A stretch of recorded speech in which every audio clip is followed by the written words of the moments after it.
Magandang araw mga bata! Para sa ating unang araw, salitang magkasing kahulugan, sanhi at bunga. Tingnan ang mga sumusunod na larawan. Ano ang maaaring mangyari batay sa nakikita mo? Madali mo bang nahulaan ang maaaring mangyari batay sa mga ipinakitang larawan? Paano mo nahulaan kung ano ang naging bunga ng pangyayaring inilalahad ng larawan? Mga bata, ngayong araw ay may panonoorin tayong isang kwentong bayan tungkol kina Tipaklong at Langgam. Habang tayo ay nanonood, alamin natin kung ano ang magandang aral na makukuha natin mula sa kwento. Pag-aaralan din natin ang mga salitang magkasing kahulugan, sanhi at bunga, at pagbibigay ng sariling reaksyon. Nakaranas ka na bang gumawa ng kabutihan sa iyong kapwa? Nasubukan mo na bang makasakit ng damdamin ng iba? Ibigay ang kasing kahulugan. Sabihin ang kasing kahulugan ng salitang may salungguhit.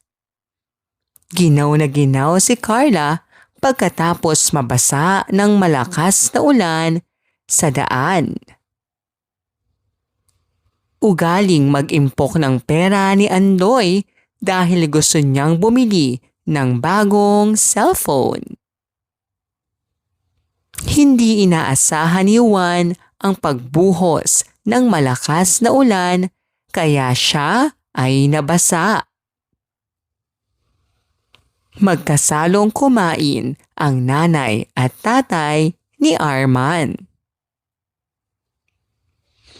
Mahalaga ang bawat butil ng bigas kaya iwasan natin na mag-aksaya ng kanin. Panoorin natin. Si Langgam at si Tipaklong. Isang araw ng tag-araw, sa isang lunti ang parang, masayang umaawit si Tipaklong. Tumutugtog siya ng kanyang maliit na gitara at nagpapahinga sa ilalim ng anino ng isang malapad na dahon. Mainit ang araw, maganda ang panahon, at tila walang anumang problema sa paligid. Habang si Tipaklong ay nagpapakasarap sa kanyang araw, nadaanan niya si Langgam na pawis at abalang-abala sa pagdadala ng mga butil ng bigas patungo sa kanyang lungga. "Aba, Langgam!" sigaw ni Tipaklong. "Bakit ka ba ganyang kasipag? Halika, magpahinga ka muna at makinig sa musika ko. Sayang ang ganda ng panahon." Ngunit sagot ni Langgam, "Pasensya na, Tipaklong. Hindi ako pwedeng magpahinga ngayon. Kailangang mag-impok ako ng pagkain habang maliwanag pa ang araw at hindi pa umuulan. Kapag dumating ang tag-ulan, mahirap nang maghanap ng makakain." Napailing si Tipaklong. "Napakaseryoso mo naman. Tag-araw pa. Patagal pa ang tag-ulan." Lumipas ang maraming araw. Araw-araw ay naglilibang lamang si Tipaklong. Kumakanta, sumasayaw, natutulog at nagsasayang ng oras. Samantala, si Langgam ay araw-araw ding nag-iipon ng pagkain at naghahanda ng kanyang bahay para sa darating na panahon ng ulan. Pagkaraan ng ilang linggo, dumilim ang kalangitan. Bumagsak ang malalakas na ulan. Lumamig ang hangin at natuyo ang mga dahon at damo. Ang dating masiglang parang ay nabalutan ng tubig at putik. Si Tipaklong ay namamaluktot sa ilalim ng isang bato, giniginaw, gutom at basang-basa. Wala akong pagkain. Wala akong tirahan. Anong aking gagawin? Umiiyak na sabit ni Tipaklong. Naalala niya si Langgam. Agad siyang nagtungo sa lungga nito. Kumakatok habang nanginginig sa lamig. Langgam? Kaibigan? Maaari ba akong makahingi ng konting pagkain? Wala na akong makain. At hindi ko na alam ang aking gagawin. Lumabas si Langgam at tiningnan si Tipaklong na kaawa-awa ang kalagayan. Pinapasok niya ito sa kanyang mainit at tuyong lungga at pinakain ng ilang butil ng bigas. Salamat, Langgam. Mahina, ngunit taos-pusong sabi ni Tipaklong. Napakalaki ng kasalanan ko sa iyo. Sa susunod, hindi ko nasasayangin ang aking oras. Magtatrabaho na rin ako, gaya mo. Ngumiti si Langgam at tumango. Tandaan mo, Tipaklong, may panahon para sa kasiyahan.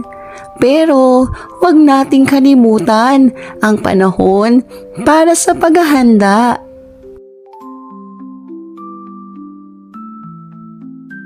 Ang aral ng ating kwento, ang kasipagan at pag-iisip sa hinaharap ay mahalaga upang tayo'y makatawid sa panahon ng pangangailangan. Huwag sayangin ang mga araw sa kapabayaan dahil darating ang oras na kakailanganin mo ang bunga ng iyong pinaghirapan. Sino ang magkaibigan sa kwento? Habang maganda ang panahon, ano ang nais na gawin ni Langgam? Ni Tipaklong? Bakit nag-iimbak ng pagkain si Langgam? Paano tinulungan ni Langgam si Tipaklong nang sumapit ang tag-ulan? Kung ikaw si Langgam, tutulungan mo rin ba si Tipaklong? Sa palagay mo, ano kaya ang maaaring mangyari kay Tipaklong kung hindi siya tinulungan ni Langgam? Mabuti ba ang ginawang paghahanda ni Langgam? Bakit? Ano sa palagay mo ang gagawin ni Tipaklong sa panahon ng tag-araw matapos ang kanyang naging karanasan? Nagutom si Tipaklong dahil hindi siya nag-impok ng pagkain. Bakit nagutom si Tipaklong? Dahil siya ay hindi nag-impok ng pagkain.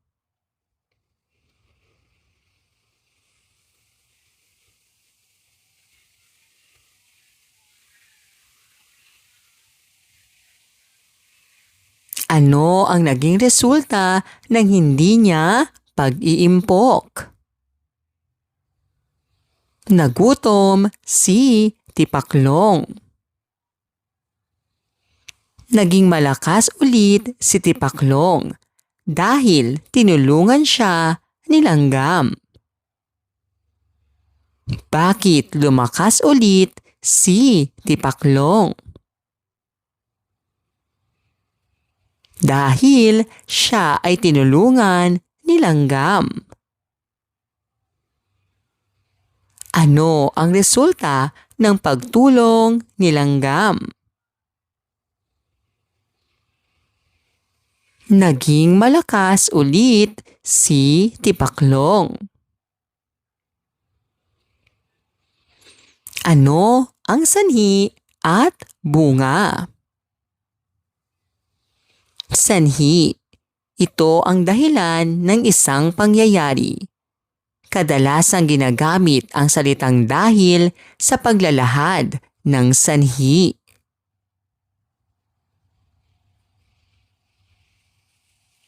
Bunga. Kinalabasan ito ng isang pangyayari. Kadalasan, pinapangunahan ito ng salitang kaya. Tukuyin ang sanhi at bunga. Mula sa mga pangyayari, sabihin ang sanhi at bunga. Nag-aaral akong mabuti para maabot ko ang aking mga pangarap.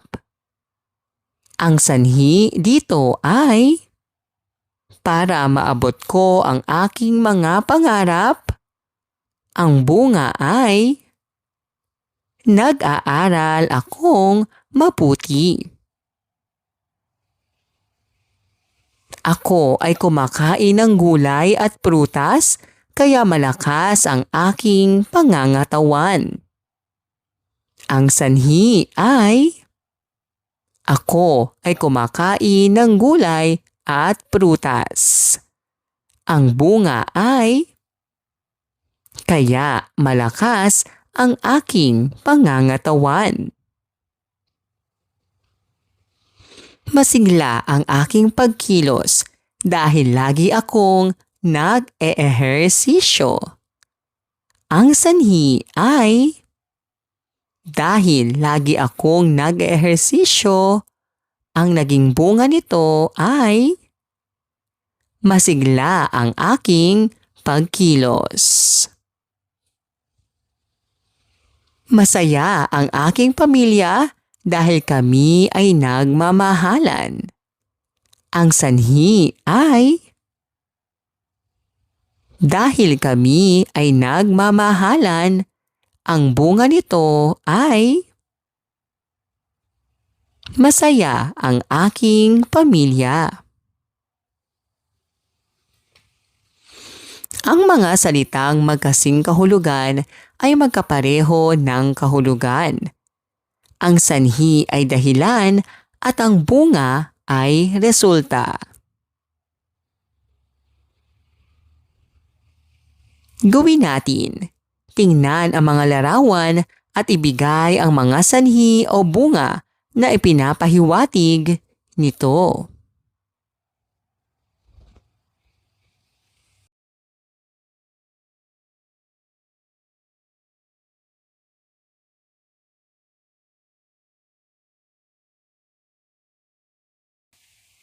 Gawin natin.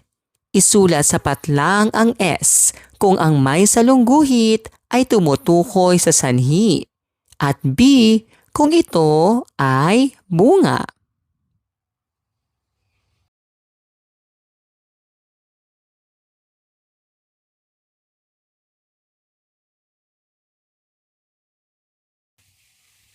Ikalawang araw, mga salitang pang-angkop. Alin sa mga larawan ang nakita na ninyo? Ano ang ginagawa ninyo kapag kayo ay napadako sa sumusunod? Paano ka makatutulong upang mapanatili ang kaayusan at pagsunod sa batas sa mga nabanggit na lugar. Basahin natin. Lumang simbahan. Mahabang daan. Tamang babaan. Malinis na daan. Pamilihang bayan. Kung aalisin ang mga bahaging naka-highlight, ano ang kalalabasan? Maayos mo bang nabigkas ang mga ito? Ano ang gamit ng mga salitang na, nang, at g? Mga bata, ngayong araw ay pag-aaralan natin ang pang-angkop. Madalas itong gamitin sa mga kwento at usapan. Basahin natin. Si Inong Pilipino. Ako si Ino na isang Pilipino. Mabuting mamamayan, tapat sa bayan. May mahusay na namumuno mula sa matatapang na ninuno. Mapagpalang Diyos ang gabay, hangad ay maunlad na buhay. Tungkol saan ang tula? Ano ang mga katangian ni Ino na nabanggit sa tula? Paano niya inilarawan ang kanyang bayan? Ano ang tawag sa mga bahagi ng salita na naka-highlight? Ano ang nagagawa ng mga salitang ito sa kabuuan ng pangungusap? Basahin natin. Isang Pilipino, mabuting mamamayan. Mahusay na namumuno. Matatapang na ninuno. Mapagpalang Diyos. Maunlad na buhay. Ano ang pang-angkop? Ang pang-angkop ay isang bahagi ng pananalita na nag-uugnay sa salitang naglalarawan at salitang inilalarawan nito. Tatlong uri ng pang-angkop. Ang na ay ginagamit kapag ang salitang sinusundan ay nagtatapos sa katinig maliban sa N. Halimbawa, tapat na pinuno, malinis na hangin, mainit na panahon. Ang nang naman ay ginagamit kapag ang salitang sinusundan ay nagtatapos sa patinig. Halimbawa, lupang hinirang, tatlong bituin, puting bandila. Ang g ay ginagamit kapag ang salitang sinusundan ay nagtatapos sa letrang N. Halimbawa, bayang magiliw, lupaing tahimik, tradisyong Pilipino. Anong pang-angkop? Sabihin ang wastong pang-angkop na bubuo sa mga salita. Ang wastong pang-angkop na gagamitin ay na. Ang wastong pang-angkop ay na. Ang wastong pang-angkop na gagamitin ay nang. Ang wastong pang-angkop na gagamitin ay na.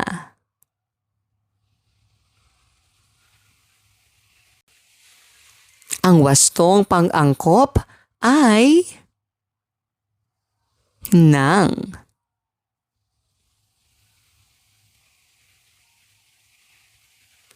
Ang pang-angkop ay isang bahagi ng pananalita na nag-uugnay sa salitang naglalarawan at salitang inilalarawan nito. Gawin natin. Isulat sa patlang ang tamang pang-angkop na dapat gamitin sa pangungusap.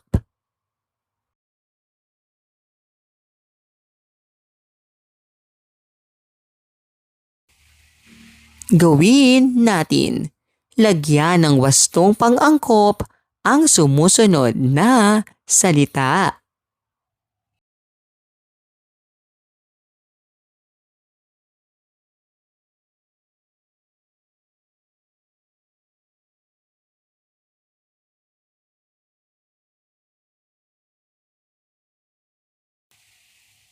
Ikatlong araw. Posibleng wakas ng kwento. Pagsunod-sunurin mo. Gamit ang mga larawan, lagyan ng bilang 1 hanggang 5 upang pagsunod-sunurin ito.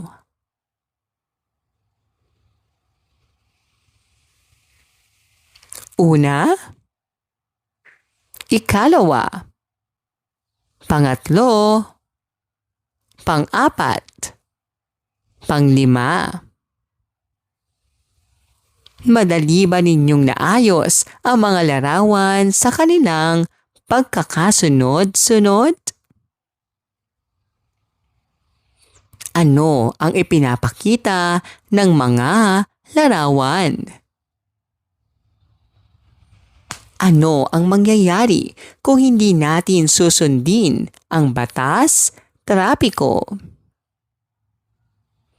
Ikaw, sa paanong paraan ka pumapasok sa paaralan? Mga bata, sa ating pang-araw-araw na ginagawa, mahalaga na kumikilos tayo ng tama. Ngayong araw ay babasahin natin ang kwentong bayan na ang kalabaw at ang kabayo. Habang tayo ay nagbabasa, alamin natin kung paano naging mahalaga ang pagtutulungan at kung ano ang maaaring maging ibang wakas ng kwento. Aking kasing kahulugan. Tukuyin ang kasing kahulugan ng salitang may salungguhit sa pangungusap. Ang mga tao ay inilulan sa bangka upang makaalis sa baha. Ang kasing kahulugan ng inilulan ay B. Isinakay. Mahabang paglalakbay ang aming naranasan papunta rito. Ang kasing kahulugan ng paglalakbay ay A. Pagbibiyahe. Parusa ang ipinataw ng mga tao sa magnanakaw. Ang kasing kahulugan ng ipinataw ay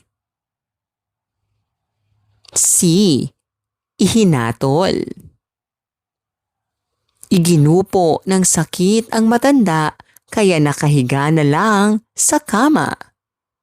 Ang salitang kasing kahulugan ng iginupo ay B. Dinaig. Matagal na niyang pasan ang problemang ito sa buhay. Ang salitang kasing kahulugan ng pasan ay A. Dalahin. Basahin natin. Ang kalabaw at ang kabayo. May isang magsasaka na lilipat ng tirahan.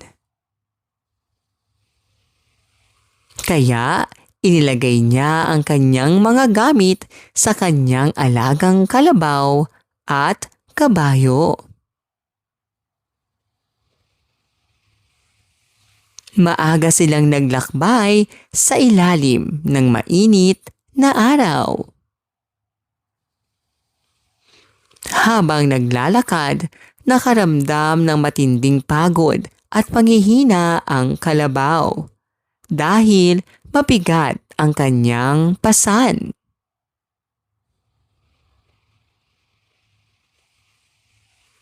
Nakiusap siya sa kabayo na tulungan siyang magdala ng ilang gamit, ngunit tumanggi ito at pinabayaan lamang ang kalabaw.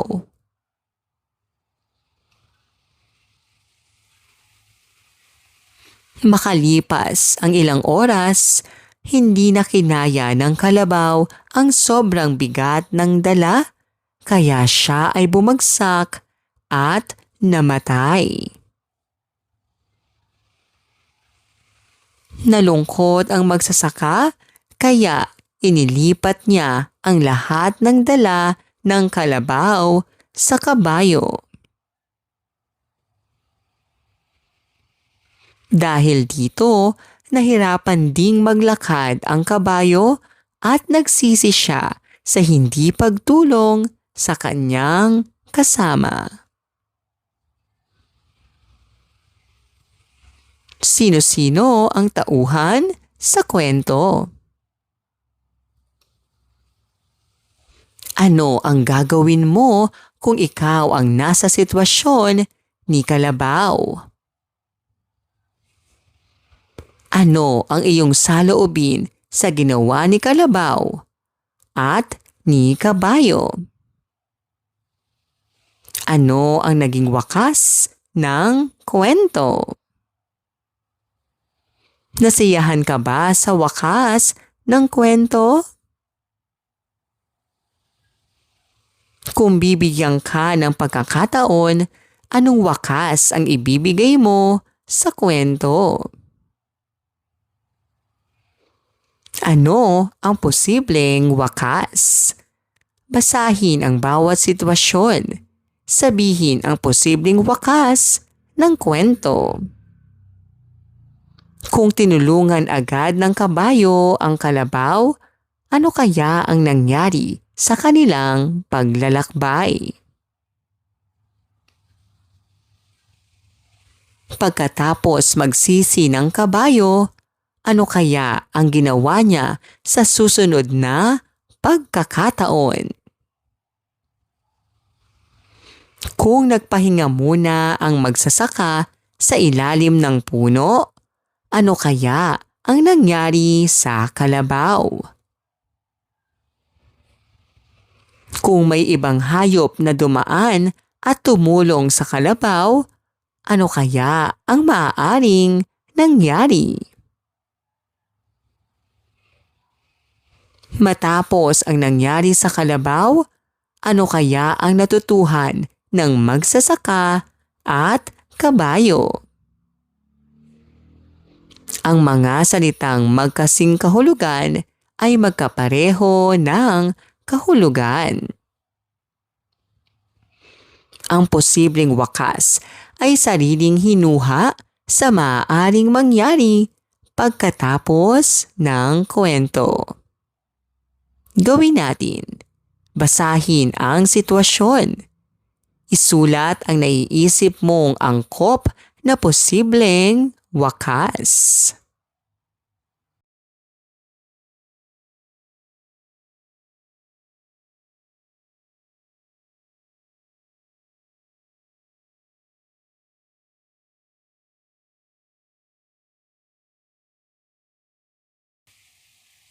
Ika-4 na araw, mga salitang pangatnig. Basahin natin. Ako. Ako ay masayang Pilipino. Tayo. Tayo ay dapat magtulungan para sa ating bansa. Bayan. Mahal ko ang aking bayan. Pamilya. Ang pamilya ko ay mapagmahal at masipag.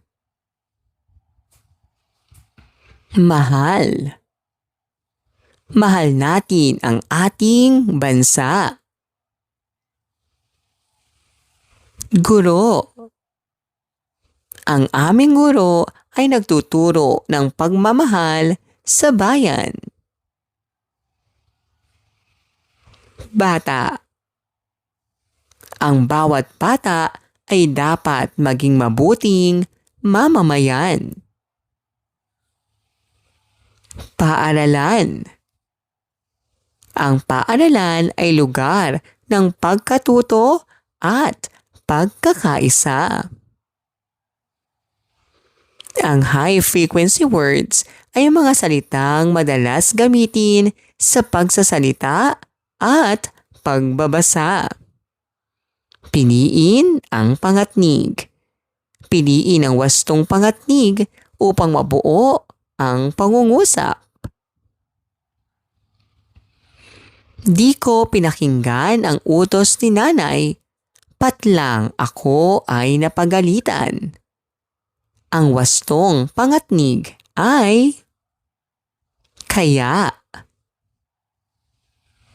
Maaari na tayong tumawid sa kalsada. Patlang, berde na ang ilaw ng traffic lights. Ang angkop na pangatnig ay dahil. Maghanda na tayo ng kandila, baterya, pagkain at gamot. Patlang, malapit na ang bagyo. Ang angkop na pangatnig ay sapagkat. Patlang hindi ka kumain ng almusal, wala kang enerhiya para mag-aral ngayong umaga. Ang angkop na pangatnig ay dahil.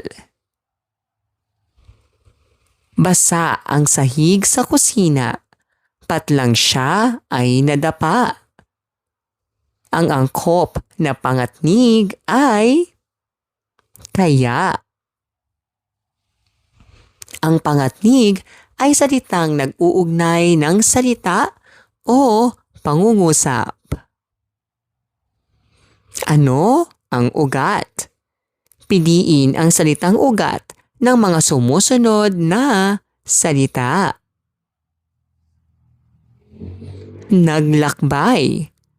Ang salitang ugat ng naglakbay ay lakbay. Buhatin. Ang salitang ugat ng buhatin ay buhat.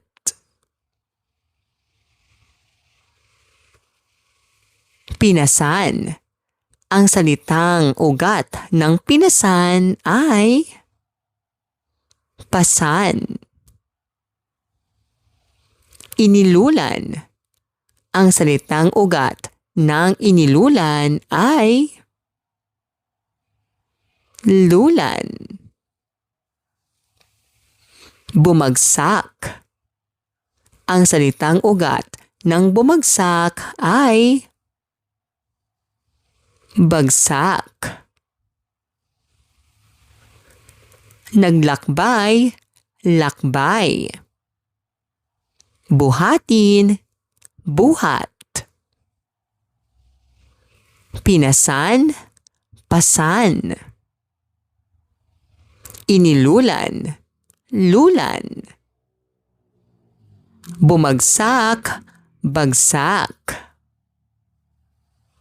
Ano ang salitang ugat? Ang salitang ugat ay ang pinakapayak na anyo ng salita.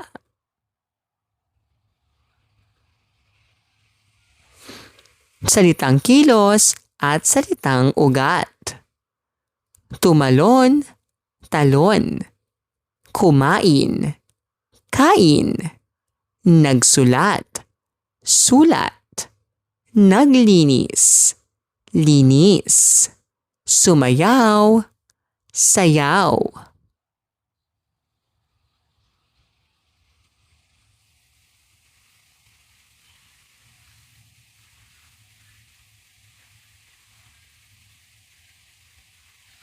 Ang salitang ugat ay ang pinakapayak na anyo ng salita.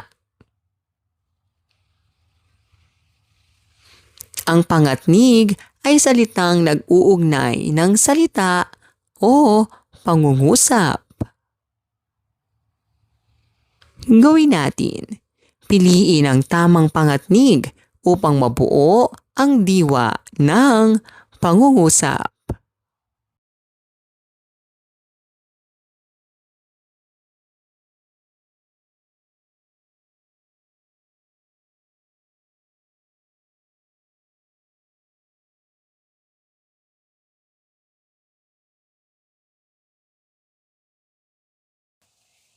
Maraming salamat po sa inyong panonood at pakikinig.